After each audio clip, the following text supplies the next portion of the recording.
Oi pessoal, Jumaveira por aqui. Então no vídeo de hoje eu vou listar para vocês os 5 principais erros, que acaba encarecendo sua obra. Então, como vocês já me conhecem aqui no canal, deixa eu me apresentar, para quem não conhece. Eu sou Gilmar Vieira, sou engenheiro civil, pós-graduando em estruturas, concreto armado. Eu amo essa parte de estruturas e sou estudante de arquitetura.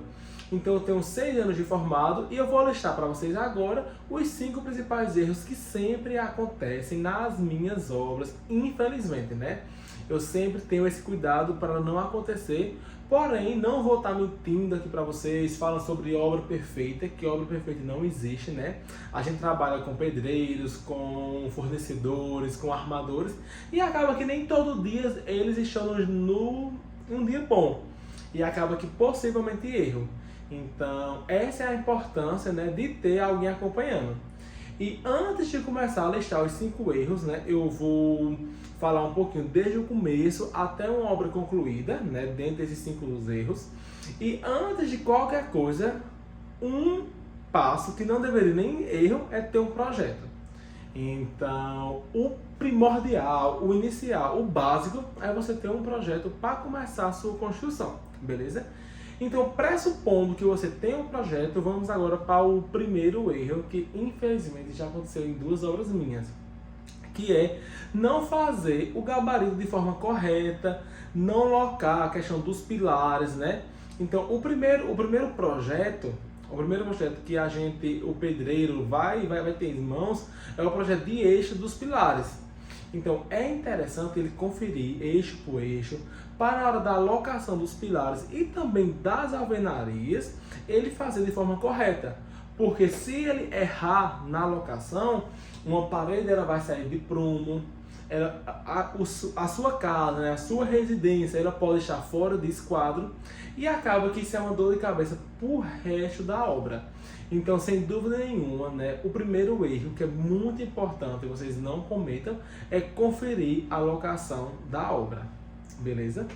O segundo erro, pessoal, que na minha concepção, opinião minha, é o que mais acontece. E como eu já falei, eu tenho 6 anos de formado e é um erro que é muito, muito, muito comum. Por quê? E antes de tudo, o segundo erro é não usar impermeabilizante. Então, como vocês sabem, eu sou aqui do interior da Paraíba e o pessoal ainda tem uma cultura, infelizmente, de não querer usar impermeabilizante, Que é não usar aquela tinta preta, por exemplo, para aparecer as fotos para vocês, porque eles acham caro, Infelizmente, é uma questão cultural achar caro, porque o Neutrol Aqua, por exemplo, quando eles olham o valor do impermeabilizante, eles simplesmente não querem, usar. Mas eu sempre aconselho, E se vocês que estão me assistindo forem pessoas que estão construindo, é interessante vocês usar, porque evita toda a questão de infiltração, de umidade, Porque a água, pessoal, ela pode subir por percolação, Então aquelas manchas que ficam em recanto de parede, que acaba que vai vir uma dor de cabeça futura, vai acabar que você vai ter muitos problemas futuros que poderiam ser evitados, além do custo, Então, uma frase que eu digo para todo meu cliente é que a gente não pode pensar na obra no hoje. Tem que pensar na obra daqui a 5 anos, daqui a 10 anos. Então, o custo do impermeabilizante é um custo irrisório perante a quantidade de tempo que você vai estar residindo na sua casa, Então, sem dúvida nenhuma, é um erro bem comum, Bem comum. E esse vídeo, para vocês não cometerem esse erro. Então, mais uma vez, use impermeabilizante, certo? Então, tem que passar na viga baldrão e em 3 fiadas para ficar de forma bem segura, muito bem feita, Então, sem dúvida nenhuma, vocês precisam usar impermeabilizante na fundação, beleza? O terceiro, pessoal, o terceiro erro é um dos erros que eu costumo dizer que é muito comum também, Na verdade, ele está em terceiro, mas é porque a gente está falando da casa subindo. Mas sem dúvida nenhuma, esse erro é o erro assim bem comum, que é não usar a verga e a contraverga. Então, pessoal, a gente vem de uma cultura, né, que o pessoal quer fazer obra de qualquer jeito, quer simplesmente levantar sua obra. Porém, existem, né, esses métodos construtivos primordiais para que não apareçam as patologias. Então aqui no canal a gente já tem um vídeo falando sobre eu tive que reparar, né, uma obra com 10 anos que estava toda fissurada devido ao uso da não verga e contraverga. Então acaba que o pessoal, o pedreiro vai levando a obra nas pressas, nas carreiras, e eles não querem usar a verga e a contraverga.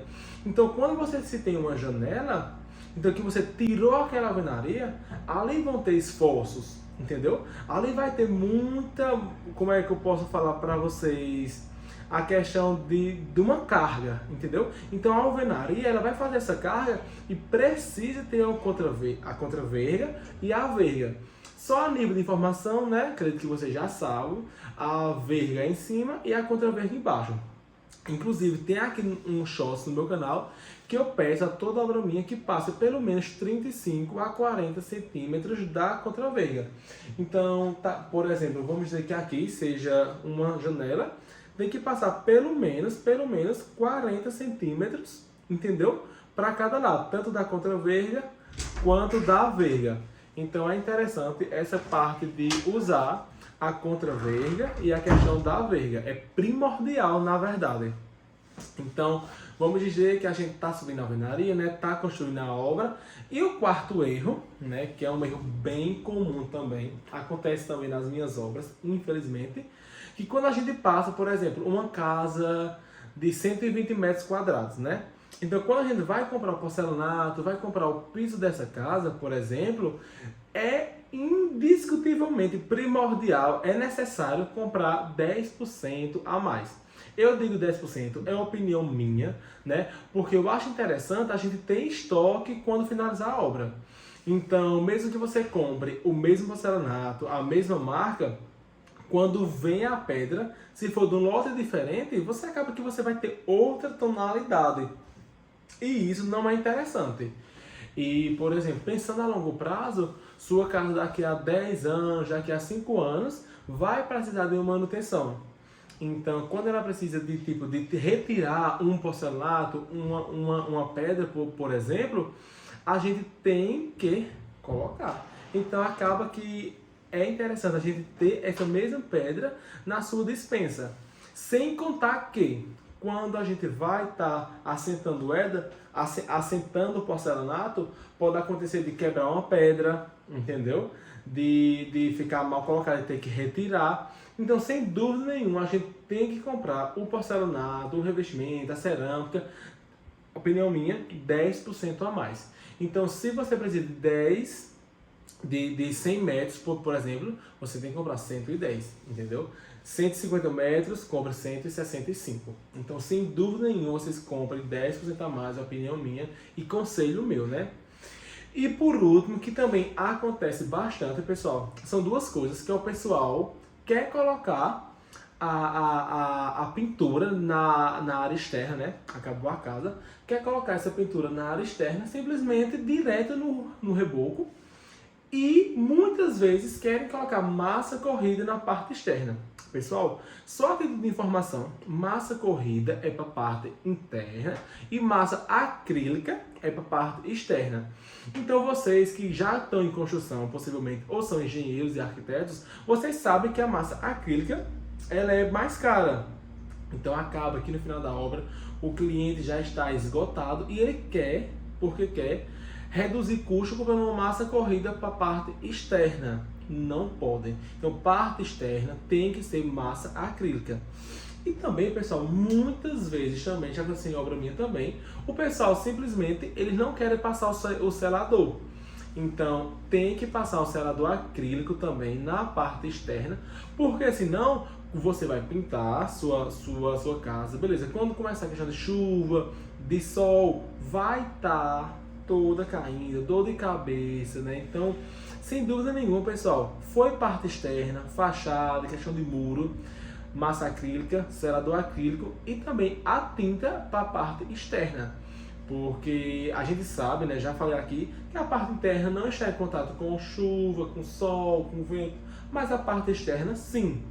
Então, pensando a longo prazo, a massa acrílica é um pouquinho mais caro, mas isso vai se diluindo com relação aos anos, né? Então, isso é uma parte muito, muito, muito interessante, beleza? Então, eu acabei de listar para vocês os 5 principais erros, que acaba que isso vai culminar num fator, né, financeiro bem maior se você for só errando, e acaba que quando você está fazendo sua obra, um erro, mais 2 erros, mais 3 erros, vai encarecer bastante sua obra, e isso não é legal, beleza? E para finalizar, mais uma vez, quero agradecer, né, pedir que vocês se inscrevam no canal, pessoal.